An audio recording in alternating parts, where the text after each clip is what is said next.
सवाल 10 बजे देख रहे हैं आप और आपके साथ मैं हूं ऋतु। आज का बड़ा सवाल कि क्या पाकिस्तान किराए का कूटनीतिक खिलाड़ी बन चुका है? डोनाल्ड ट्रंप का हंटर और मुनीर शहबाज की दर बदर दौड़, कभी वॉशिंगटन कभी तेहरान। क्या वाकई में ट्रंप के इशारे पर पाकिस्तान नाच रहा है? शहबाज शरीफ सऊदी अरब के जेद्दा पहुंचे, क्राउन प्रिंस मोहम्मद बिन सलमान से मुलाकात भी की। वहीं पाकिस्तानी सेना प्रमुख field marshal Asim Munir Tehran में डेरा डाले हुए हैं, लेकिन नतीजा क्या है? शून्य, कोई नतीजा नहीं। ईरान अपनी जिद पर अभी भी अड़ा हुआ है और सीज फायर की तारीख 22 अप्रैल को खत्म होने वाली है। क्या पाकिस्तान के कोई ठोस सबूत उसके पास है, कोई प्लान है, या वो सिर्फ एक मोहरा बनकर रह गया है? मात्र मोहरा।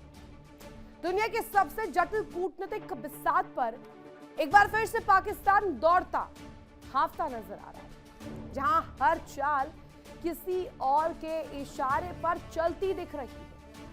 ट्रंप की वैश्विक रणनीति के बीच आसिम मुनीर का तेहरान दौरा सिर्फ एक मुलाकात नहीं है, बल्कि एक संदेश यात्रा माना जा रहा है।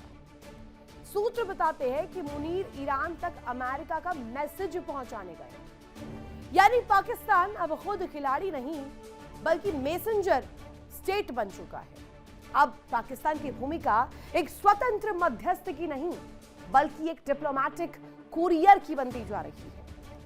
अब जरा पाकिस्तान की आर्थिक हकीकत पर नजर डालिए। सऊदी अरब ने $3 अरब की नई मदद दी और $5 अरब के कर्ज की राहत दी है, जिसके पुष्टि यहां पर खुद मोहम्मद औरंगजेब ने की।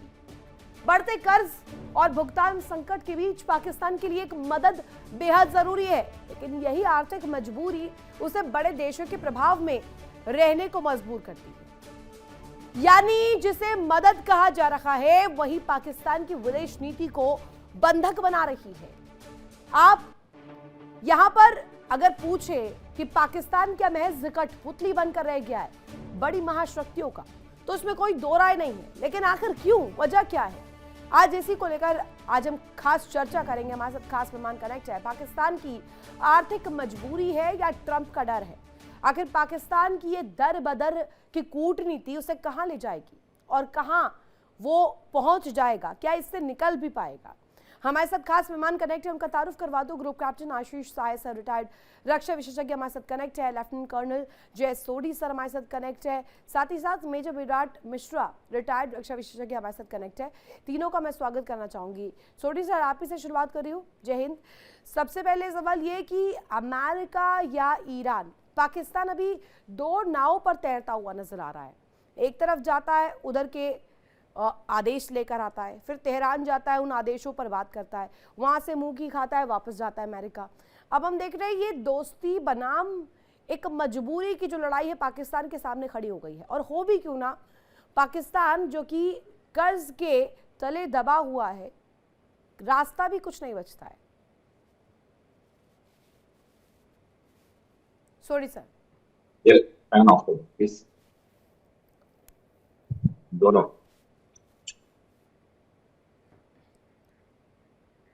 शायद कुछ टेक्निकल ग्लिच है, वापस ले लौटूंगी सोडी सर आपके पास। सहाय सर, आपसे मेरा इस पर जवाब मैं चाहती हूँ कि मुनीर क्या शांति का वो पैगाम ला पाएंगे या वो इसमें फंस गए हैं और ट्रंप के हंटर तले दबते चले जा रहे हैं? जी, आप कह सकते हो कि एक तो ये डिफ्लेक्शन टेक्निक से मैं शुरू से कह रहा हूँ कि पाकिस्तान अपनी internal crisis on all fronts, चाहे वो बलूचिस्तान हो, चाहे वो अफगानिस्तान हो, पीओके हो, पाकिस्तान की इंटरनल क्राइसिस, एक सिविल टर्मोइल, मस्जिदों पे हमले, अननोन गनमैन के द्वारा रिलीजियस लीडर को या टेररिस्ट लीडर्स को एलिमिनेट किया जाना, इतने ज्यादा क्राइसिस में ऊपर से एक failed economy, not failing, failed economy debt trap में है। इन्फ्लेशन वहां पे ऋतु 20% से ऊपर का फोरकास्टेड है, 20 to 22% इन्फ्लेशन। हमारे यहाँ अभी 4 to 5 के बीच में है। तो ऐसे में वहां की जो लीडरशिप है, पॉलिटिकल और मिलिट्री लीडरशिप, ये एक वैलिडेशन चाहते हैं अपनी लीडरशिप का। और वो वैलिडेशन कहाँ से मिलेगा? तो एक दूसरा कंट्री है यूनाइटेड स्टेट्स ऑफ अमेरिका, जिसको पूरी दुनिया ने अलग थलग कर रखा है because of the conduct of the president. तो ये एक दूसरे को it takes two to tango बोलते हैं कि इस समय इनको अमेरिका की और अमेरिका की को इनकी जरूरत है, क्योंकि और कोई उनके साथ नहीं खड़ा होने को तैयार है। तो उनको एक पपेट चाहिए टू टॉक टू ईरान। तो इस वजह से ये म्यूचुअल अंडरस्टैंडिंग इनकी है, और इस वजह से ये मुनीर साहब जो हैं, मतलब इतना unbecoming for a army general to become a spokesperson और a messenger for a third country जिसका कोई लेना देना नहीं है। उसके बाद कुछ चीजें होती हैं, एक एक शब्द है आपके दर्शकों के लिए, ट्रांजैक्शन ऑफ बिजनेस। इसमें बिजनेस का मतलब ये खरीदना फर्क नहीं है, बिजनेस का मतलब the way the government function. तो ट्रांजैक्शन ऑफ बिजनेस के प्रोटोकॉल्स होते हैं कि कौन क्या करेगा।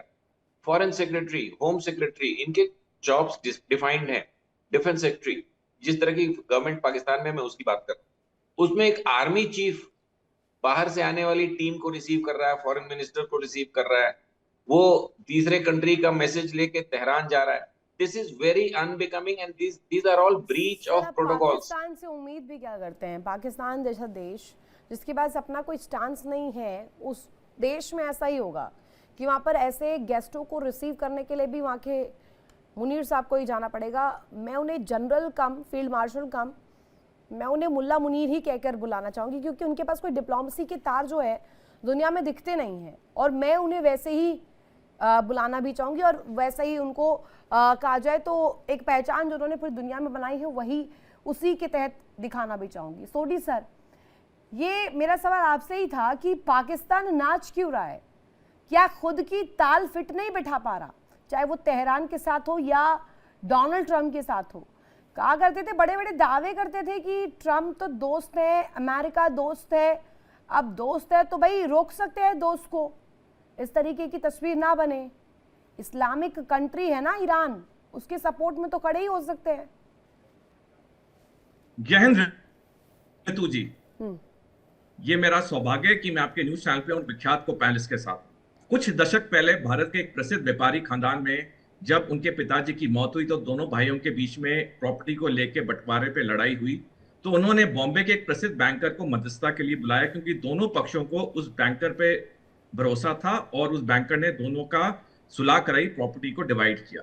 देखिए, जब भी दो इंसानों या दो देशों के बीच में तनाव या लड़ाई होती है, दोनों पक्ष उसी को अप्रोच करते हैं जिस पर उन्हें भरोसा होता है। चाहे अमेरिका हो चाहे ईरान हो, उनके अपने अपने कारण है पाकिस्तान को मध्यस्थता कराने के लिए। अगर यही बातचीत चाहे पाकिस्तान में होती, स्वीडन में होती, स्विट्जरलैंड में होती, दुनिया के सारे नागरिकों को उसको वेलकम करना चाहिए, क्योंकि दूसरे विश्व युद्ध के बाद ये इकलौता युद्ध है जिसने पूरी दुनिया को हिला दिया है। दुनिया के हर देश में हर नागरिक को, रूस यूक्रेन युद्ध का इफेक्ट लोकलाइज था, इजराइल हमास का इफेक्ट लोकलाइज था, लेकिन ईरान युद्ध की वजह से दुनिया का हर नागरिक तिलमिला उठा है, क्योंकि सब पे चपट आ रही है। ऋतु जी, अगर यही मध्यस्थता की बातें अगर भारत में हो रही होती, हमारे हर चैनल पे दिन रात ब्रेकिंग न्यूज होती, तो पहला मेरा अपना निजी विवरण है कि हमें ओवर पाकिस्तान ऑब्सेस नहीं होना चाहिए, क्योंकि ये दुनिया की शांति के लिए, ये मानवता की अच्छाई के लिए, और जैसे मैंने बताया दोनों पक्षों को। सर, इसमें मैं आपको एक बीच में इंटरप्ट कर रही हूँ, सो सॉरी, बट सवाल मेरा इसमें यह है क्योंकि एक इटली की थिंक टैंक आई है, एक रिपोर्ट सामने आई है जिसमें ये दावा किया गया है, मैं आपको इस थिंक टैंक के ऊपर जवाब देने के लिए नहीं कह रही हूँ, मैं एक एग्जाम्पल सेट कर रही हूँ या एक एग्जाम्पल के तौर पर इसे बता रही हूँ कि सिर्फ भारत में नहीं, अब दुनिया भर में इसको लेकर बात हो रही है। दुनिया भर में ये कहा जा रहा है कि ऐसा देश जो कि आतंकी पालता है, जो आतंकियों को आगे बढ़ाता है, वो देश मध्यस्थता करेगा, वो भी इतने सीरियस कंडीशंस में। ऋतु जी, देखिए, जब पहले दौर की बातचीत इस्लामाबाद में हुई 11 अप्रैल को, किसी को नहीं भरोसा था कि ये बातें सफल होंगी, कि तनाव अमेरिका और ईरान के बीच में इतना था। लेकिन पहले दौर की सफलता साफ इसमें दिख रही कि दूसरे दौर की बातचीत भी इस्लामाबाद में होने वाली है, और पाकिस्तान का चाहे प्रधानमंत्री हो या असीम मुनीर हो, दोनों मिडिल ईस्ट के अलग अलग देशों में बैठे हैं बातचीत कराने के लिए। और अभी डोनाल्ड ट्रंप का मैं बयान सुन रहा था कुछ मिनट पहले, आपके शो पे आने से पहले डोनाल्ड ट्रंप ने बोला है इस वीकेंड पे डील फाइनलाइज हो जाएंगी, क्योंकि सारे जो पेचीदे मामले वो रिजॉल्व हो गए हैं। तो जैसे मैंने पहले कहा, पाकिस्तान बेशक आतंकवाद का गढ़ हो, हम सारे जानते हैं, दुनिया जानती है, पाकिस्तान कंगला देश है, खोखला देश है, सारे जानते हैं, लेकिन जैसे मैंने शुरू में कहा, ईरान और अमेरिका को अपने अपने कारणोंवश पाकिस्तान पे भरोसा। मैं एक और एग्जांपल देना चाहूंगा रितु जी। Please please. पिछले साल जब ऑपरेशन सिंदूर खत्म हुआ, उसके 4 हफ्ते के अंदर हमारे 7 डेलीगेशन, जिसमें 59 मेंबर्स थे, 33 देशों का दौरा उन्होंने किया, दुनिया को बताने के लिए कि पाकिस्तान आतंकवाद का गढ़ है और कैसे हमने पाकिस्तान को युद्ध में हराया। लेकिन उसी एक महीने में पाकिस्तान को 3 दुनिया की सबसे बड़ी monetary agency, international monetary fund, Asian development bank और वर्ल्ड बैंक ने 43.4 अरब डॉलर का ऋण दिया। और ये तीनों संस्थानों में, तीनों महाशक्तियों का मैक्सिमम वोटिंग राइट है, अमेरिका, रूस और चीन। और इसमें से अधिकतर वो सदस्य हैं जो G20 के मेंबर्स हैं। और यही G20 के मेंबर्स सितंबर 23 में भारत आए थे, नई दिल्ली में शिखर सम्मेलन के लिए, जहां पे भारत ने 4,000 करोड़ रुपए उनकी मेहमान नवाजी में खर्च किए। इन्होंने खान मार्केट में कॉफी पी, दिल्ली हाट में चाट पापड़ी खाई। लेकिन जब वोटिंग की बारी आई तो इन्होंने पाकिस्तान को वोट दिया, पाकिस्तान को इतना बड़ा ऋण दिया, जिसकी वजह से क्या हुआ, पाकिस्तान, हम सारे जानते हैं, पाकिस्तान को जो भी पैसा मिलता है उसका एक हिस्सा पाकिस्तान आतंकवादियों को देता है, जो कि यही आतंकवादी भारत में कहर मचाते हैं। तो हमें जो एक छोटा जवाब इसमें मैं विराट सर का भी चाहूंगी, इसके बाद हुसैन जावेद जी पाकिस्तान से हमारे साथ कनेक्ट भी हो गए हैं। विराट जी, आपकी अगर मैं चश्मे से समझूं तो ये आप कैसे देख रहे हैं, या आप इसे समझ पा रहे हैं क्या, जो सिचुएशन अभी बनी हुई है उसमें पाकिस्तान कॉल रख रहा है मध्यस्थता करने के लिए, बट दुनिया को ये दिख रहा है कि वो एक मैसेंजर के तौर पर एक्ट कर रहा है। देखिए ऋतु जी, कहीं ना कहीं ये जो पूरा क्रम चल रहा है घटनाओं का, उसमें पाकिस्तान को कहीं ना कहीं फेवर मिला है, चाहे वो सऊदी अरेबिया की तरफ से हो, चाहे वो कतर की तरफ से हो। पैसों में उनको काफी बेनिफिट हुआ है, लगभग $8 बिलियन का तो आपने खुद ही बताया कि सऊदी अरेबिया से इनको पैसे मिले हैं। उसके अलावा कतर से इनको $2 बिलियन का मिला है।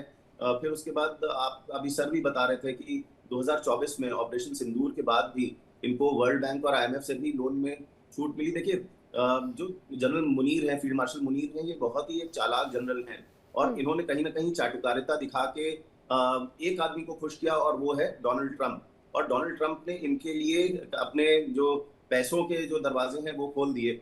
इसी के क्रम में इनको ये मध्यस्थता का भी मौका मिला और मध्यस्थता में भले ही वो मैसेंजर हों, कहीं ना कहीं हमारे लिए ये खतरे की घंटी है। पाकिस्तान ने अपनी इमेज को बढ़ाने का काम तो करा ही है, हमें ये समझना पड़ेगा कि चाइना और पाकिस्तान का एक्सेस कहीं ना कहीं इससे और भी मजबूत होता है।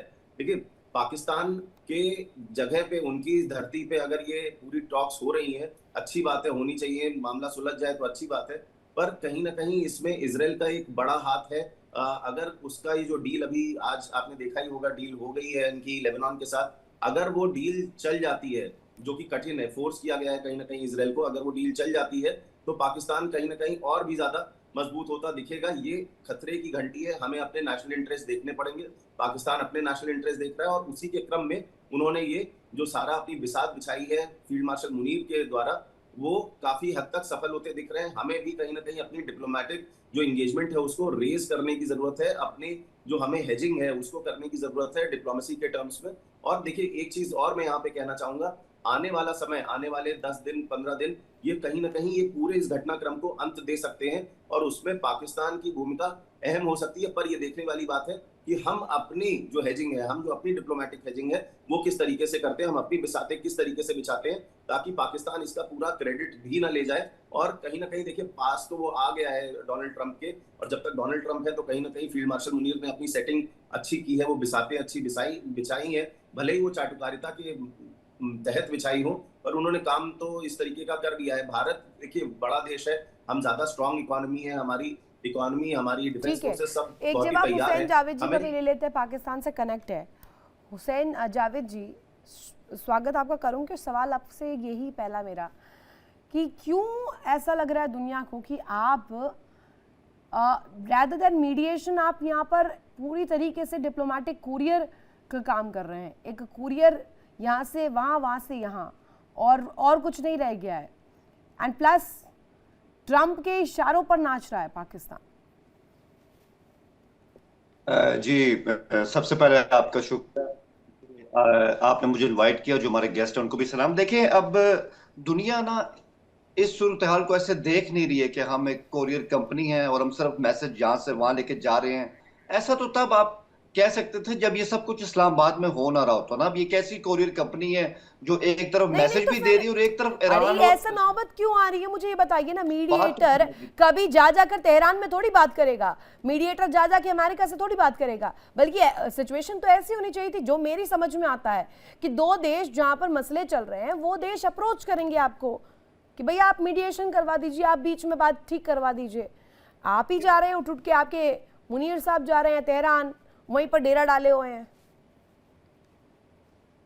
अच्छा, अब मुझे मेरी बात एक दफा में प्लीज कंप्लीट प्लीज। करने दीजिएगा, आपको आपके सवालों का जवाब मिल जाएगा। पहली बात तो ये कि शायद आपने ट्रम्प का भी फॉक्स न्यूज को इंटरव्यू देखा हो, आपने व्हाइट हाउस की जो स्पोक्स पर्सन है उनका भी जो कल बयान है वो भी देखा होगा, और जो कल जिस तरह से मुनीर साहब तेहरान पहुंचे, आपने तेहरान का जो रिएक्शन जोश वो भी देखा होगा।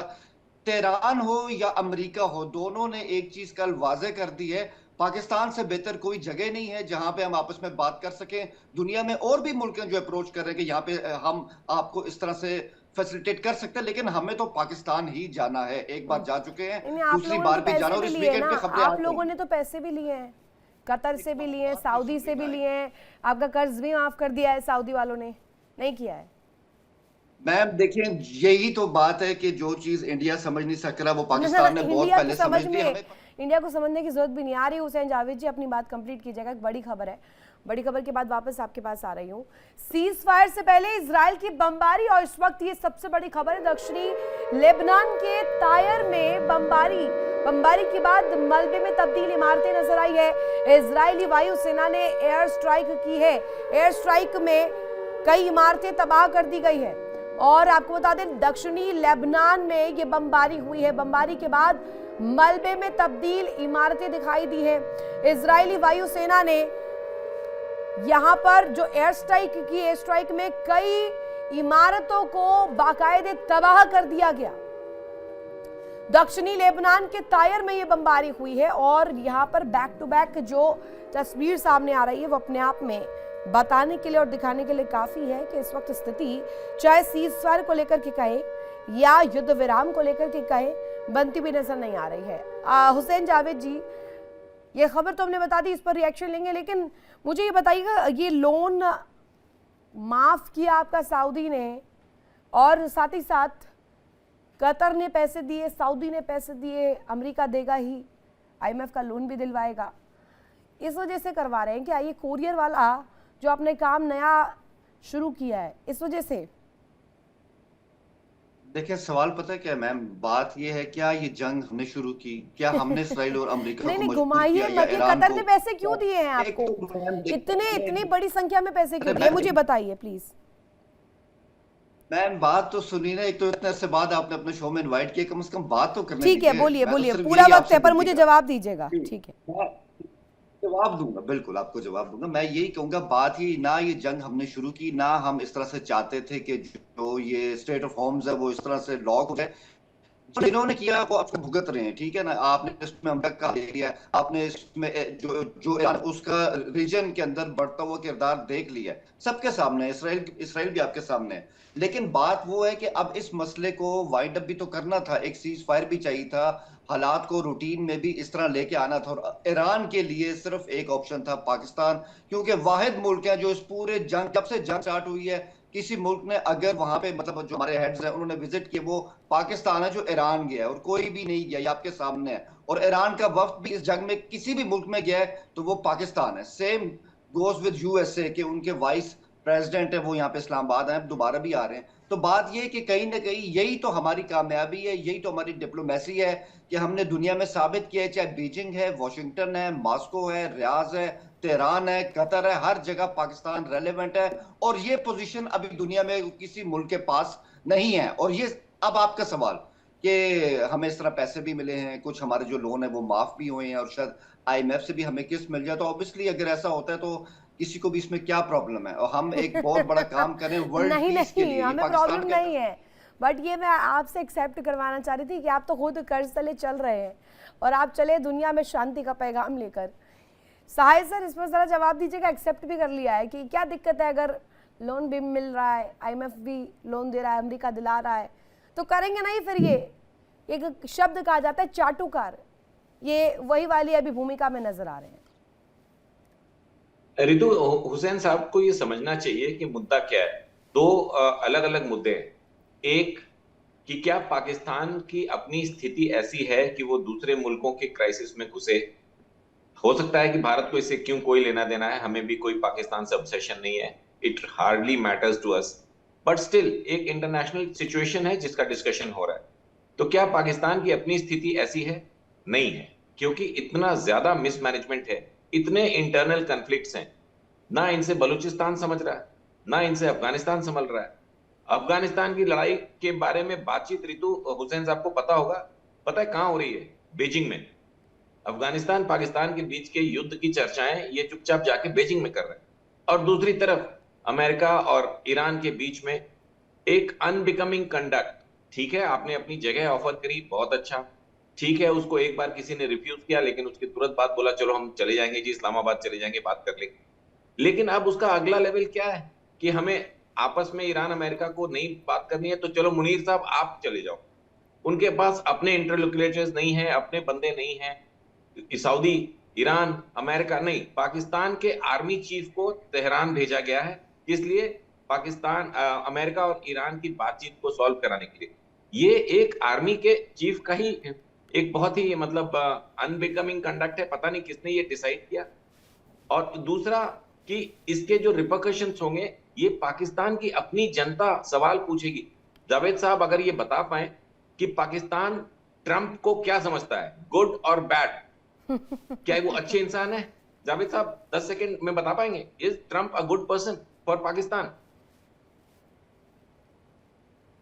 हुसैन जावेद जी। चलिए जी, मैं आप अगर आपको जवाब देता हूँ। जी बिल्कुल, देखें, पहली बात तो ये कि साहिद साहब ने खुद ही कहा कि जो बात हो रही है वो इंटरनेशनल सियासत के हवाले से हो रही है। तो सर, इसमें ट्रंप या इसमें आसिम मुनीर की बात नहीं है, ये मुल्कों की बात होती है। अमेरिका, ट्रंप क्यों इतने ज्यादा होते हैं आज दुनिया उनको अगर सीरियस इस तरह से ले रही, तो क्योंकि वो अमेरिका के प्रेसिडेंट हैं, एक सुपर पावर के प्रेसिडेंट है। पाकिस्तान जो कर रहा है वो ईरान के लिए, अमेरिका के लिए, ग्लोबल पीस कर रहा है, वो ट्रंप के लिए नहीं कर रहा है। तो ये फर्क समझे। हमें जो शख्सियात होती हैं, पर्सनैलिटीज होती है, इनसे ऊपर मुल्क का जो होता है लेवल, उसके ऊपर इस तरह से सोचना चाहिए।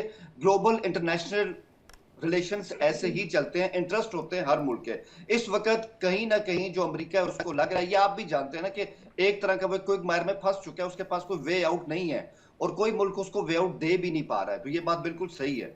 तो ऐसे में अगर हमने उनको ऑफर किया और हमने अपनी वर्थ साबित भी की, आप ये देखें, हमने अपनी वर्थ साबित भी की, इसको अमेरिका तेहरान दोनों मान रहे हैं। तो आई थिंक यही फर्क होता है कि आपको अपनी रेलिवेंसी इस्टेब्लिश करनी होती है। मैं दोबारा कहूंगा, ये टाइट रोप है, ये बहुत ज्यादा टाइट रोप है। जब आप एक सुपर पावर के साथ इन्वॉल्व होते हैं, हो सकता है हर चीज उस तरह ना हो जैसे हमने सोची है, लेकिन हमने तहैया किया है कि हम इसको करके रहेंगे। और हमारे रिजॉल्व की जो एप्रिसिएशन है, वॉशिंगटन, बीजिंग, ईरान, सऊदीया, हर जगह में हो रही है। आपने कहा ना कि सीडीएफ जो है वो ईरान क्यों गए, तो सर आप उसके साथ ये भी तो जोड़ी ना, पीएम एक ही दिन में अरे नहीं सर, मेरा सवाल आपसे बहुत क्लियर था, और साहिद सर ने भी यही पूछा है। रुकिए ना, अब 5 मिनट से बोल रहे हैं, आप सुनिए मेरी बात, सवाल सुनिएगा। साहिद सर ने भी आपसे यही पूछा है कि अगर अमेरिका इस वक्त ईरान पर कहर बरसा रहा है या जो तबाही ला रहा है, उस स्टांस पर तो ये सब कुछ किया जा रहा है डोनाल्ड ट्रंप द्वारा। अब डोनाल्ड ट्रंप का समर्थन आप कर रहे हैं कि नहीं कर रहे हैं? उन्होंने बस इतना पूछा है कि वो तबाही जो लाया जा रहा है, जो एक इस्लामिक कंट्री में इस वक्त तस्वीर बन रही है, उसके साथ आप खड़े या नहीं खड़े? सैयद बासित अली भी हमारे साथ खड़े हैं, इसके बाद उनके पास जा रहे हैं। जी जी, देखें, आपने हमारी हुकूमत का भी स्टांस सुना है, स्टेट का भी। इसका जवाब सिंपल है, इसका जवाब ये कि हम वो हैं जिन्होंने इस जंग की खुल के मुखालफत की, और ये भी कहा ईरान पे जो अटैक है वो सही नहीं है। और यही चीज हमने डोनाल्ड ट्रंप को समझाई भी है कि जंग हल नहीं है। तो ये कहना कि हम ट्रंप के साथ हैं या नहीं है, अमन के हवाले से जरूर साथ है, इस जंग के हवाले से हम उनके खिलाफ है, और हमारा स्टांस तो बड़ा वाज़ेह है, इसमें तो कोई अभाव ही नहीं, एम्बिग्यूटी नहीं है। और यही वजह, मैं वही कहूंगा ना, कि ये हमारी डिप्लोमेसी है कि आज वर्ल्ड हमें रिकॉग्नाइज कर रही है। और आप देखिएगा, मुझे उम्मीद है कि इस्लामाबाद पर अभी मेरे पास 3 से 4 थिंक टैंक्स अभी मेरे पास मेरी रिसर्च टीम ने भी ढूंढ के दिया है हुसैन जावेद जी। उसमें आसिम मुनीर को बाकायदे, मैं वर्ड बाय वर्ड पढ़ के बताती हूँ, मध्यस्थ नहीं, सिर्फ मैसेज बॉय है आसिम मुनीर, इस तरीके से कहा जा रहा है। एक बड़ी खबर, उसके बाद सोडी सर के पास जाना है। बड़ी जानकारी यहाँ पर डोनाल्ड ट्रंप का बड़ा दावा इस बीच सामने आया, हमें बहुत जल्द जीत मिलने वाली है। ईरान के पास कोई नेवी नहीं बची है, और यहाँ पर नंबर भी बता दिया है जहाजों का। 158 जहाज समुद्र में डूबे हुए हैं और इसी को लेकर के लगातार जो इस वक्त चर्चा हो रही है, डोनाल्ड ट्रंप इस पक्ष में है कि अमेरिका जीतने वाला है। I said, we were in there for 2 months. And you know what? We're going to have victory very shortly. This is not, and against a very tough, smart country. These people were fighters. And, you know, I don't want to claim it before the fact, but they have no Navy left. 158 ships at the bottom of the sea. 158, think of it. 158. I got angry. I said, why didn't you save them? We could have used them, you know. तो Donald Trump को आपने सुन लिया, Donald Trump का पक्ष क्या था। सोडी sir, मैं यहाँ पर एक सवाल करूंगी, लेकिन उससे पहले कुछ लाइनें आपके सामने रख रही हूँ। इटली के international institute for strategic studies ISPI में लिखा गया है कि Stockholm centre for south Asian and Indo Pacific affairs की जो प्रमुख है जगन्नाथ पांडा ने पाकिस्तान को लेकर कहा है, पाकिस्तान ने भले ही संदेश पहुंचाने या बातचीत को आसान बनाने के लिए इसे बताने के लिए कोशिश की हो, लेकिन उसने इस प्रक्रिया के नतीजे को तय नहीं किया। इस्लामाबाद की असली चुनौती अभी भी बनी हुई है। कोई भी देश तब तक टिकाऊ तरीके से खुद को शांति का गारंटर नहीं बता सकता जब तक उसके अंदर आतंकवाद, सुरक्षा नीति और दोहरे मापदंड और लगातार घरेलू अस्थिरता जैसी समस्याएं हों। अब ये तो सारी चीजें पाकिस्तान में है सोडी सर। अब अगर इस पर सवाल किया जाए तो फिर तो पाकिस्तान बनता ही नहीं है मीडिएशन के लिए सेंटर।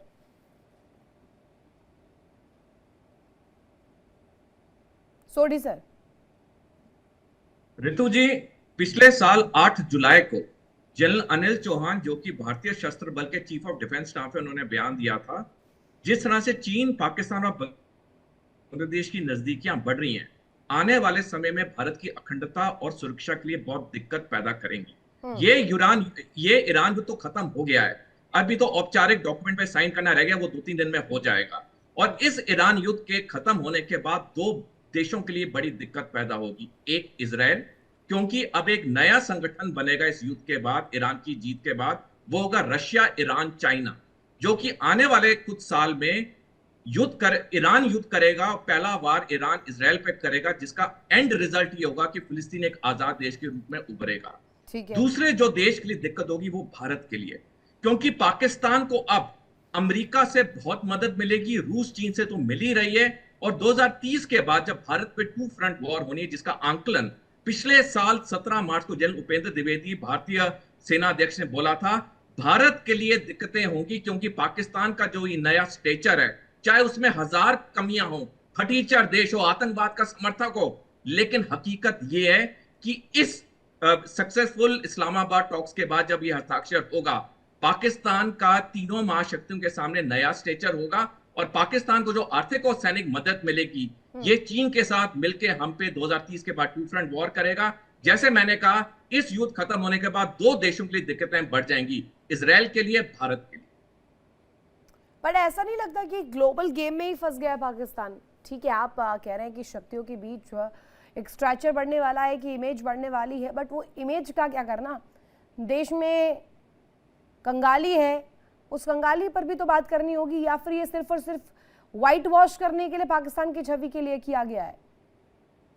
ऋतु जी, अगर आप कोई भी फॉरेन चैनल देखेंगे, CNN, BBC, फॉक्स न्यूज, अल जजीरा, फ्रांस 24, सब पे पाकिस्तान की वाहवाही हो रही है। सारे इंटरनेशनल चैनल्स पाकिस्तान की सराहना करें, भारत के टीवी चैनल्स को छोड़ के। हकीकत ये, हम कुछ भी उसे कह लें, फटीचर देश है, खत्म देश है, मैं मानता हूं आतंकवाद का गढ़ है, मानता हूं, लेकिन इस वक्त जो पाकिस्तान को इंटरनेशनल एप्रिसिएशन मिल रहा है, ये पाकिस्तान का औहदा बढ़ाएगा। बेशक उसमें भूखमरी हो, गरीबी हो, वो मैं सब मानता हूं आपकी बातें, लेकिन अगर हम एक निष्पक्ष, without getting sentimental and emotional about Pakistan, अगर हम एक प्योर जियोपॉलिटिकल और डिफेंस लेंस से देखें, ये पाकिस्तान का स्टेचर बढ़ाएगा। और इसके बाद जो पाकिस्तान, क्योंकि देखिए पाकिस्तान जो ये कर रहा है, ये किसी बिना कारण के नहीं कर रहा है। इसके बाद पाकिस्तान बिल्कुल और पैसा, सैनिक मदद लेगा, अमेरिका से भी, चीन तो उसे दे ही रहा है, रूस भी देगा। और जैसे मैंने कहा, आने वाले समय के लिए 2 देशों पे बहुत दिक्कत आएगी, एक है इजराइल, दूसरा है भारत। और इस बीच एक बड़ी खबर भी सामने आ गई। सोडी सर, बड़ी खबर बता देते हैं दर्शकों को। नेतन्याहू ने हिजबुल्लाह की शर्तें मानने से इनकार कर दिया है और सीधे सीधे कहा है कि जो हिजबुल्लाह की शर्तें हैं उस पर काम नहीं किया जाना चाहिए। लेबनान लगातार शांति वार्ता चाह रहा था, लेबनान से सीधे शांति वार्ता के फोन आ रहे थे। नेतन्याहू ने यह भी कहा कि मैंने युद्ध विराम के लिए 2 शर्तें रखी हैं। हिजबुल्लाह को पूरी तरह हथियार छोड़ने होंगे। पहली शर्त, इजराइल को लेबनान सीमा से पीछे हटना होगा। नेतन्याहू की दूसरी शर्त, स्थायी शांति समझौता हो। अब इसको लेकर के जिसमें सीधे तौर पर पक्ष ये रखा गया है कि हिजबुल्लाह की शर्तें जो है एक्सेप्टेड ही नहीं है। विराट मिश्रा सर, इस गेम को आप कैसे डिकोड करेंगे? और अभी नेतन्याहू एक अलग पिक्चर, एक अलग स्टांस रख रहे हैं। Apart from ceasefire, apart from all this talks, अभी नेतन्याहू उस स्टैंड पर ही नहीं है कि हम लेबनान या हिजबुल्लाह या उन संगठनों को लेकर थोड़ी सी भी नरमी बरते। देखिए ऋतु जी, कैसे किसी भी हालत में नेतन्याहू ये जो मौका मिला है उसमें वो ज्यादा से ज्यादा डैमेज करना चाहते हैं हिजबुल्लाह तक का। और ये देखिए, बातचीत जो चल रही है ये आपको समझना होगा कि लेबनान और इजराइल के बीच में चल रही है। हिजबुल्लाह से बातचीत नहीं हुई है। हिजबुल्लाह वो आतंकी संगठन है जिसको ईरान सपोर्ट करता रहा है और लगातार इजराइल के ऊपर हमले होते रहे। जहां तक अभी आप मैडम बात कर रही थी पाकिस्तान वाली, मैं एक चीज कहना चाहूंगा। जरूरी बात यह है कि जैसे ये पाकिस्तानी पत्रकार साहब ने कहा कि पैसे तो मिलेंगे, उससे पाकिस्तान अच्छा ही होगा, उसकी बेहतरी होगी। बात यह है कि वो पैसा भारत के खिलाफ इस्तेमाल होगा, वो इस्तेमाल होगा भारत के खिलाफ आतंकवाद को बढ़ावा देने के लिए। इसलिए दिक्कत है। और जैसा कि अभी सोडी सर ने भी ये बात कही कि दिक्कत भारत के लिए ये है कि एक बार आतंकवाद और 2.5 फ्रंट वॉर बढ़ती है तो उसमें हमारा लॉस हो जाने की संभावना ज्यादा है। पाकिस्तान का पूरा जो डीप स्टेट है वो भारत के अगेंस्ट काम करता रहता है, इसलिए हमें इससे बहुत ज्यादा सशंकित रहने की जरूरत है। अपने जो हमारे एंटेना है उनको खड़ा कर देने की जरूरत है।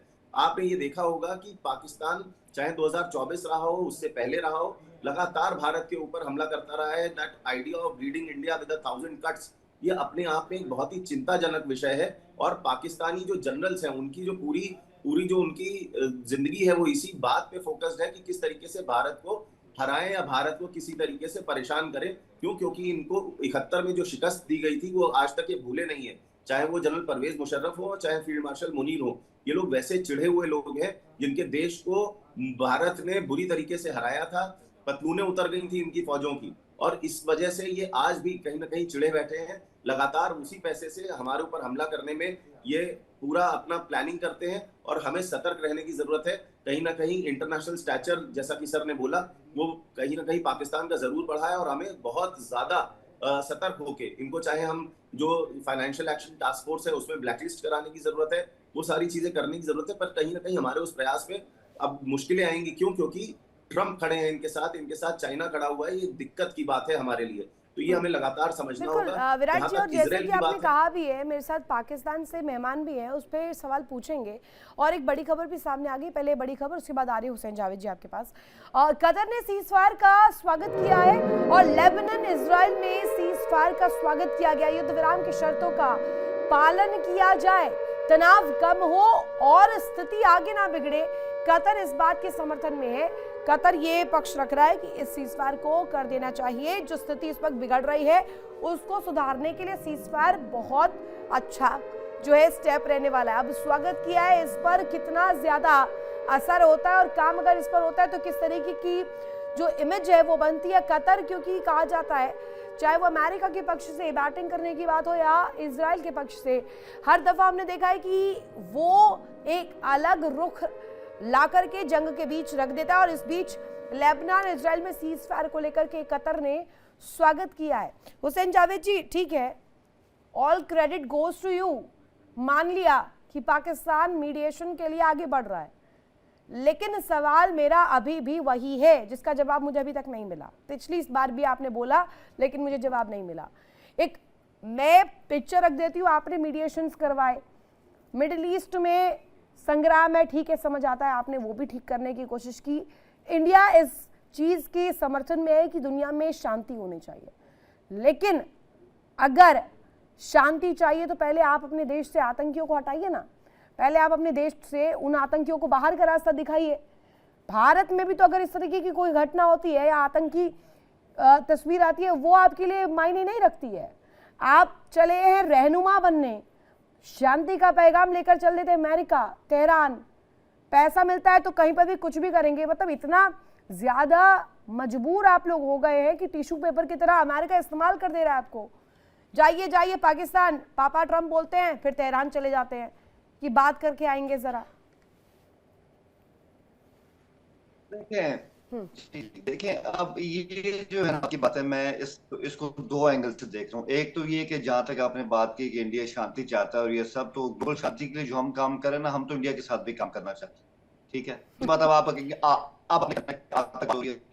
तो ये जो डेवलपमेंट्स पिछले 1 साल में हुई और पाकिस्तान जिस तरह ग्लोबल स्टेज इतना ज्यादा इम्पोर्टेंट करना, अब इंडिया के पास भी, इंडिया को रूस ने भी ये बात की से इंडियन फोर्सेस सुने, वो भी ये कह रहे हैं कि बातचीत नहीं सबकी है, पाकिस्तान की भी इंडिया की, तो ये जंग के माहौल से निकलना हो, ठीक है। अब ये बात है और सोडी साहब ने जिस तरह का बहुत अच्छी बात की उन्होंने, आपने सोडी सर की बात का स्वागत किया, मैंने भी किया। पीस के लिए हर कोई समर्थन में है, बट मुझे ये तो बताइए ना कि ये वाला जो आपका स्टांस होता है फिर भारत के लिए क्यों नहीं होता है? आतंकियों को बाहर का रास्ता क्यों नहीं दिखा देते हैं? उन्हें क्यों पाले बैठे हैं? आपकी इतनी थू होती है, एक ऐसा देश जिसे आप मानते भी नहीं है, जिसके एग्जिस्टेंस को आज तक आप नकारते आए हैं। इजराइल, उसी के प्रधानमंत्री बेंजामिन नेतन्याहू कहते हैं आतंकी देश है पाकिस्तान, तो उन आतंकियों को निकाल फेंकिए बाहर, फिर आपके लिए एक्सेप्टेड रहेगा ये पॉइंट। अच्छा सुनिए तो सही ना, अच्छा सुनिए देखिए, मैं आपको एक बात ना बड़े खुले अंदाज से कह देना चाहता हूँ, हमारे लिए इस इंडिया की रिस्पेक्ट है और बहुत ज्यादा है। इसके अलावा कि हमारे दरमियान बड़े खिलाफात रहे हैं, आप लोगों लेकिन के जब आप सच में इंडिया के मुझे कभी कभी बुरा लगने लगता है, आप लोग कह रहे रिस्पेक्ट है और पहलगाम आतंकी हमला होता है, लश्कर तैयबा की तरफ से हमेशा हम देखते हैं इनपुट्स होते हैं, आप लोग ड्रोन्स भेजते हैं, दिल्ली हमला करवाते हैं, 26/11 करवाते हैं, उसके बाद कहते हैं इंडिया के लिए रिस्पेक्ट है। What's this respect? इस तरीके का रिस्पेक्ट करेंगे आप और फिर आप अपेक्षा करते हैं कि भारत आपके साथ खड़ा रहे। नीतू जी हौसला रखें, मुझे अपनी ना बात कंप्लीट मेरे करने हौसले तो आपकी को समझ में भी आ मेरे जाएगा। हौसले को आपकी कोई जरूरत नहीं है, आप हौसला दे रहे ठीक है, पर मुझे जवाब दीजिए, मुझे हौसला नहीं चाहिए आपका। आप अगर अपनी सवाल देंगी जवाब देंगी तो आप नहीं आप जवाब दीजिए, आप दे नहीं पा रहे हैं, जवाब है ही नहीं आपके पास, जवाब है ही नहीं आपके पास, जवाब दीजिए। अब देखें जवाब नहीं, इंडिया को देखें, आप इंडियंस को ना एक बात सोचनी चाहिए और मैं उम्मीद करता हूं कि सोडी साहब भी इससे इत्तेफाक करेंगे कि भी तो इंडिया इस वक्त ग्लोबल स्टेज पे रेलेवेंट नहीं, ये सवाल अपने आप से करिए। पाकिस्तान ने आपको नहीं रोका कि आपका किरदार इतना ऊपर ना अरे सोडी साहब से आपको इतनी ज्यादा सॉफ्ट कॉर्नर क्यों हो गया है? सोडी साहब से आपको इतना सॉफ्ट कॉर्नर क्यों हो गया? भाई वो भारतीय है, वो उनका पक्ष हम लोग देख रहे हैं, वो रख रहे हैं, वो डिप्लोमेटिकली बता रहे हैं, उनका तजुर्बा क्या है वो उस हिसाब से बता रहे हैं। और भारत का स्टैंड हमेशा ऐसा ही रहता है, शांति के लिए रहता है। आपके यहाँ से आते हैं गीदड़ बबकियां, भारत को खत्म कर देंगे, डुबा देंगे, अगर पाकिस्तान पर कुछ बात हुई पूरी दुनिया को डुबा देंगे, इस तरीके के तर्क भी आपके यहाँ से आते हैं। हमारे यहाँ पर जो सेना से जुड़े हुए लोग हैं ना, वो बहुत फूक कर एक एक शब्द बोलते हैं, उनको पता है क्या बोलना है। और आप सोडी सर को ज्यादा बार बार कोट करने की आपको जरूरत नहीं है, सोडी सर भारतीय ही रहेंगे। नहीं आप मेरे और सोडी साहब के बीच में, हम लोग कई शोज में, प्लीज मैं आपको ब्रिज समझता हूँ, उनके बीच में और अपने बीच में एक बात क्लियर कर ले। दूसरी बात, अगर मैं इंडियन होता, मैं आपको सही बता रहा हूँ, मैं आपको सलाह दे रहा हूँ, नहीं मानना वो आपकी मर्जी है। अगर मैं इंडियन होता ना, पिछले 1 साल में पहले कर लेना चाहिए था, एक बंदे को घर भेज देना चाहिए था। उस बंदे का नाम है जयशंकर, जिसको इंटरनेशनल पॉलिटिक्स की समझ नहीं है और आज इंडिया इररिलेवेंट है। कम से कम आपसे नहीं चाहिए महाराज, आपसे नहीं चाहिए सर्टिफिकेट एस जयशंकर को डिप्लोमेसी का पाकिस्तान से, नॉट एक्सेप्टेड, हमें चाहिए ही नहीं। अरे आप अपने सर्टिफिकेट दीजिए अपने मुल्ला मुनीर साहब को, आप दीजिए शहबाज शरीफ को, हमें नहीं चाहिए प्लीज। एक बड़ी खबर सामने आ रही है, आपके पास जवाब नहीं है, मैं समझ गई, आप गोल गोल घुमा रहे हैं। एक बड़ी खबर, इस्लामाबाद की भूमिका पर बड़ा सवाल उठने लग गया। लीजिए, इटली के थिंक टैंक का बड़ा खुलासा, एक विफल वार्ताकार है पाकिस्तान।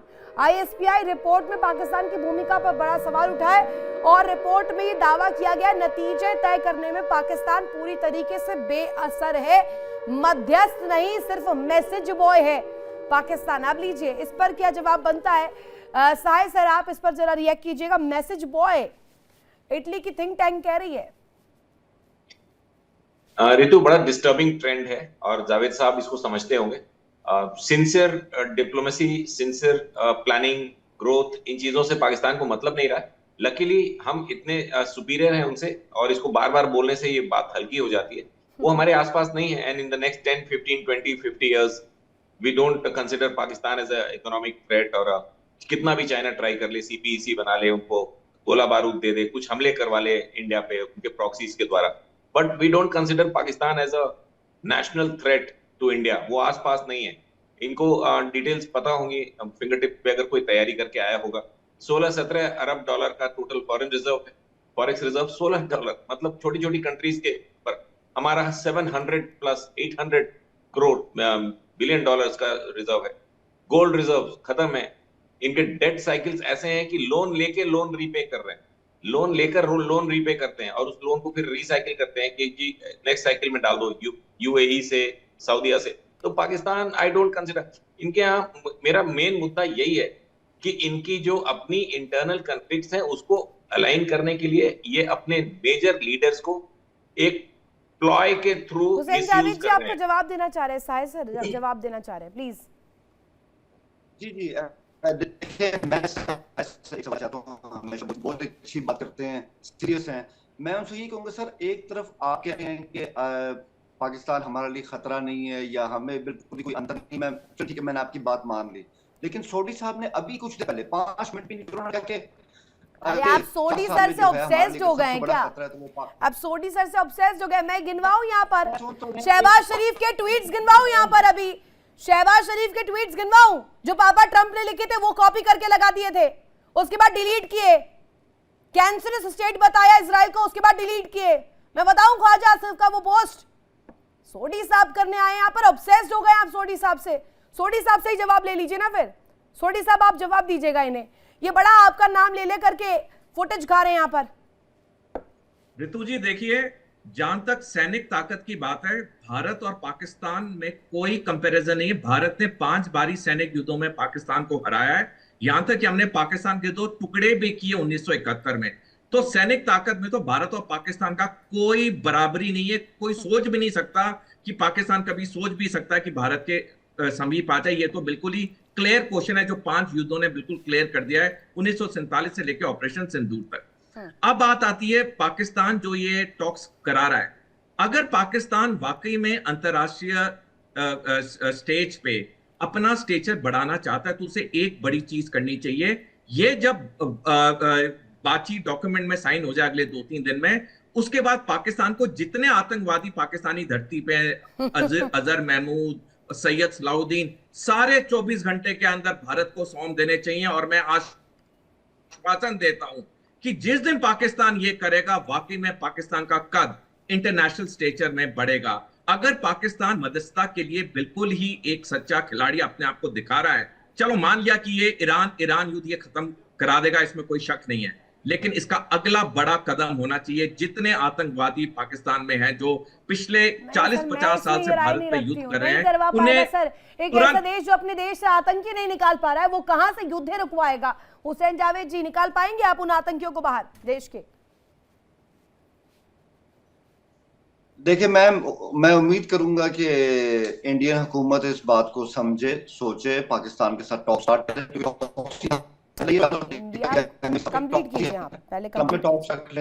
जहां आपका दिल है तो ये मसला वहां पे उठाएं, ठीक है। टॉक शो तो ना आप ये मसला हल कर सकती ना मैं, लेकिन बात होनी चाहिए। अगर इंडिया की शिकायत है आतंकवाद को लेके, आप हमसे बात करें, कश्मीर को लेके हमारे पास पॉइंट है, हम उस पर बात करेंगे तो ठीक है। नहीं तो कश्मीर को लेकर क्या बात करनी है? कश्मीर भी आपको चाहिए? आतंकियों के बदले कश्मीर लेंगे क्या आप? ना आतंकी आप निकालेंगे तो कश्मीर के कॉस्ट पर निकालेंगे क्या? कश्मीर भारत का अखंड हिस्सा है और वैसा ही रहेगा। ये स्टांस भारत का हमेशा से और हमेशा ऐसा ही रहेगा। आपसे बातचीत करके देख लिए 1 दफा, 2 दफा, 3 दफा, अब आप बातचीत की उम्मीद तो ना करिए। अगर वैसी हिमाकत आप करते रहिएगा, रखिए आप आतंकियों को, पालिए, कोई दिक्कत नहीं है, भारत को कोई परेशानी नहीं है। बैकड्रॉप पर आपकी आवाम है, आप आवाम को छल रहे हैं और आवाम से ही आपको जवाब मिलेगा। विराट मिश्रा जी इसी पर रिएक्ट कीजिएगा। इन्होंने बहुत स्ट्रेटेजिकली कश्मीर का मुद्दा उठा दिया। हम आतंकी निकलवाने की बात करें, ये कह रहे कश्मीर पर भी पाकिस्तान अपने मसले रखेगा।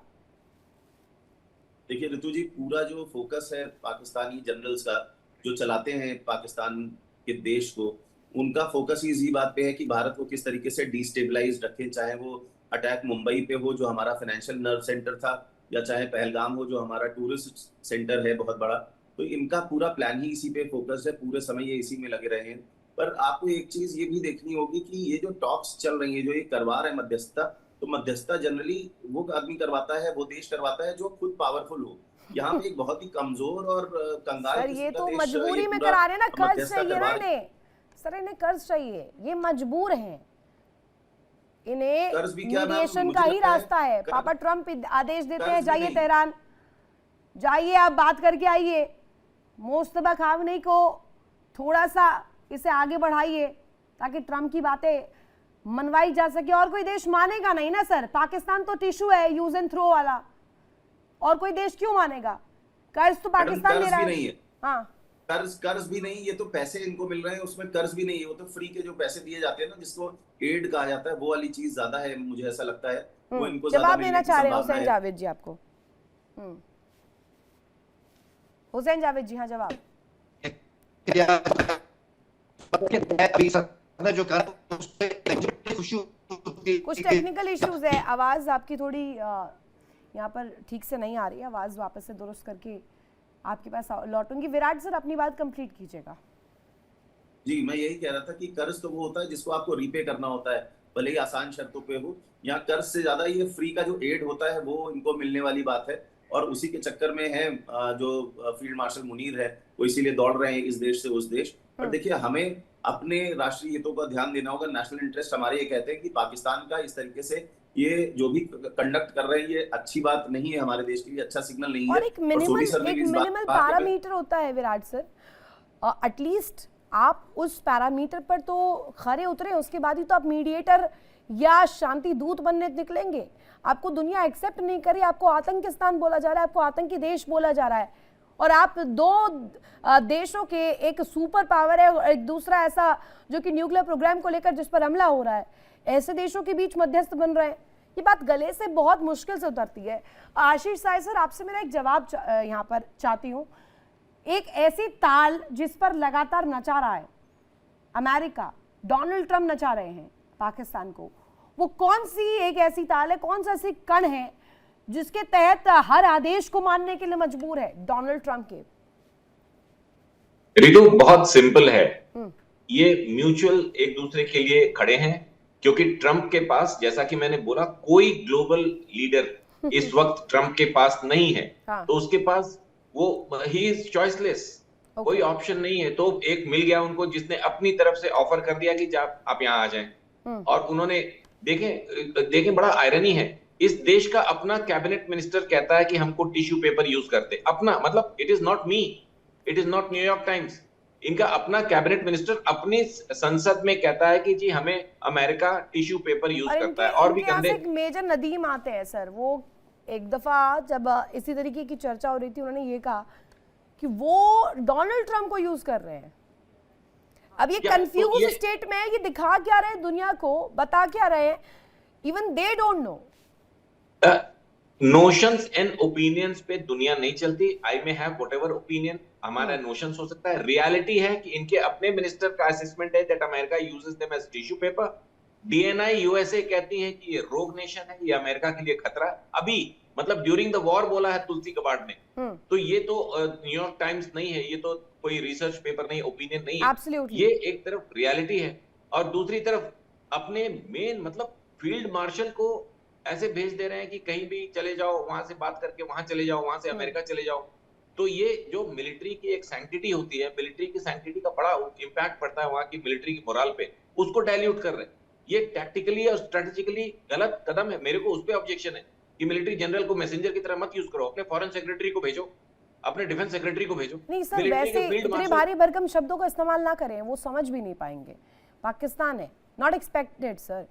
और सोडी सर, मुझे ये बताइएगा, ग्लोबल गेम की जब बात होती है, पहले तो कहा गया कि वर्ल्ड ऑर्डर बदल रहा है, एक तरफ ये चर्चा हो रही है कि भारत का दमखम दिख रहा है, एक ऐसा देश जिसे मैसेज देने की कोशिश की गई, क्योंकि स्ट्रेट ऑफ हॉर्मुज हो, वहां पर चीन की कितनी जहाज गुजरते हैं वो संख्या आपको पता होगी। इतनी भारी मात्रा में वहां से जहाजों का गुजरना होता है चीनी। अब चीन को और भारत को एक इंडिकेट करना कि आप अगर यहाँ से टोल देकर गुजरेंगे ईरान को तो आपके ऊपर कार्रवाई होगी, क्या ये दिखाता नहीं है कि डोनाल्ड ट्रंप भी भारत को उस मजबूत कड़ी में देख रहे हैं? देखिए, इस युद्ध के खत्म होने के बाद डेफिनेटली ग्लोबल ऑर्डर तो चेंज होगा, और चेंज इस प्रकार से होगा कि सबसे पहले अमेरिका का जो दबदबा था वो दुनिया में बहुत कम हो जाएगा, मिडिल ईस्ट में पूरी तरह खत्म हो जाएगा। दूसरी बात है, ये जो नया एक संगठन बनेगा जिसका मैंने पहले जिक्र किया, RIC, रशिया, ईरान और चाइना, ये इजराइल के लिए खतरा है, क्योंकि आने वाले कुछ सालों में हम देखेंगे युद्ध फिर होगा, लेकिन इस बार पहला वार ईरान करेगा इजराइल में, और उस युद्ध का अंत होगा, फिलिस्तीन एक आजाद देश के रूप में उभरेगा। और 2030 के बाद चीन और पाकिस्तान मिलकर भारत पे टू फ्रंट वॉर करेंगे। अगले 4-5 सालों में पाकिस्तान ये इस्लामाबाद टॉक्स को पूरी तरह निचोड़ेगा, उसका पूरा फायदा उठाएगा, तीनों महाशक्तियों से और समर्थन लेगा, आर्थिक हो, सैनिक हो। तो डेफिनेटली आने वाले समय वर्ल्ड ऑर्डर तो चेंज होगा, क्योंकि अब जितने ग्लोबल साउथ देश हैं सारे पूरी तरह चीन के साथ खड़े। अमेरिका के साथ तो ग्लोबल साउथ छोड़ दीजिए ऋतु जी, अमेरिका के साथ तो उसके अपने पश्चिमी मित्र देश नहीं है। ठीक है सर, एक बड़ी खबर उसके बाद वापस लौट रही हूं आपके पास, माफी के साथ एक बड़ी खबर। सीज फायर के बीच ट्रंप का फिर से बड़ा बयान सामने आया है और नेटो ने ईरान के खिलाफ साथ नहीं दिया है। नेटो पर खरबों डॉलर खर्च करता है यूएस, नेटो को इसका अंजाम भुगतना होगा। लीजिए, रही सही कसर भी पूरी कर दी है। सोडी सर यहाँ पर कह रहे हैं कि अरबों खरबों पैसा लगा दिया, कोई काम नहीं आया, वो पैसा नेटो ने पीछे छुड़ा लिया। देखिए, जब भी कोई गलत चीज होती है ना, उसके पैर ज्यादा देर नहीं टिकते हैं। पूरी दुनिया को पता है ईरान पे युद्ध अमेरिका और इजराइल ने गलत किया। जब बातचीत की बिल्कुल फाइनल एग्रीमेंट पे आ गया था, जो कतार के विदेश मंत्री ने भी कहा, पिछले साल भी किया था। तो आप दुनिया को बेवकूफ बना सकते हैं थोड़े समय के लिए, पूरे समय के लिए नहीं। देखिए, ये जो पश्चिमी मीडिया था, इसने दशकों तक दुनिया को इजराइल और फिलिस्तीन के मुद्दे की असलियत से छुपा के रखा, एक नैरेटिव वॉरफेयर किया, जिसमें से अफसोस की बात है कई भारतीय उसमें आ भी गए, आज भी उसमें है। कई भारतीयों से डाइजेस्ट नहीं हो रहा कि इस्लामिक या मुस्लिम ईरान देश जीत कैसे गया। ये तो बहुत ही ज्यादा डिफिकल्ट सिचुएशन है Virat Mishra ji. Islamic country Iran, Islamic country Pakistan, लेकिन अंदर खाने जो खबर आ रही है कि अमेरिका के साथ पैरोकारी करते हुए ईरान के खिलाफ कई ऐसी प्लानिंग्स में शामिल रहा है Pakistan, and that to cut to here. अगर हम इस सिचुएशन में देखें, अभी ईरान के पास बातचीत करने के लिए जा रहा है, लेकिन क्या ईरान एक्सेप्ट करने के लिए इस तरीके से सिचुएशन में है? क्या वो जो पीछे से भीतर घात किया है, बैकस्टैब किया है, वो एक्सेप्ट कर पाएगा पाकिस्तान की कंडीशंस को? ऋतु मैम, देखिए, इसमें एक जरूरी चीज यहाँ समझने वाली है, वो ये है कि पाकिस्तान सिर्फ पाकिस्तान नहीं है, Pakistan is field marshal Munir. तो मुनीर के अपने जो बेनिफिट्स हैं, अपने जो इंडिविजुअल गेन्स हैं, उनको देखना पड़ेगा। उन्होंने यूएस की चाटुकारिता करी, पैसा भी मिला, साथ में अपनी जो खुद की जो स्टेबिलिटी है फील्ड मार्शल मुनीर की, वो कहीं ना कहीं बढ़ती है, बनती है। और साथ में यूएस को क्या मिलता है? इंटेलिजेंस मिलता है, उनको फायदा मिलता है इन टर्म्स ऑफ जितने भी इनके टेररिस्ट रोग एलिमेंट्स हैं उनके खिलाफ एक्ट करने को मिलता है। तो ये कहीं ना कहीं एक म्यूचुअल बेनिफिट है, ट्रंप का भी एक तरफ और दूसरी तरफ फील्ड मार्शल मुनीर का। पर्दे के पीछे कुछ दूसरा गेम हो रहा है क्या सर? हाँ या ना? देखिए, बिल्कुल हाँ, इसमें कहीं कोई डाउट ही नहीं है। ईरान कैसा भी चले, उसको फर्क नहीं पड़ता। फील्ड मार्शल मुनीर की अपनी सत्ता बनी रहनी चाहिए, जो भारत के खिलाफ उनका अपना आइडिया है वो बना रहना चाहिए। यानी कि जगह दर बदर कूटनीति ये काम नहीं आने वाली है पाकिस्तान की, और हो सकता है इस मीडिएशन को लेकर के भी बड़ा सवाल ऐसे ही बना रहे, क्योंकि दुनिया तो कर ही रही है कि क्या ये वार्ता आगे सफल होगी नहीं होगी। कामना ये करते कि हो जाए, क्योंकि दुनिया में शांति होगी तभी आगे तमाम देश अपनी अर्थव्यवस्थाओं को ले जा पाएंगे। बहुत शुक्रिया तमाम मेहमान जो मेरे साथ कनेक्ट हुए, अपनी प्रतिक्रिया यहाँ पर दी, पक्ष रखा। बहुत शुक्रिया। इंडिया डेली अब आपके स्मार्ट टीवी पर मौजूद है। देखिए इंडिया डेली 24/7 अब आपके स्मार्ट टीवी पर। इंडिया डेली मौजूद है सभी डिजिटल प्लेटफॉर्म पर लाइव और लगातार। इंडिया डेली 24/7 हर दिन राष्ट्र को समर्पित।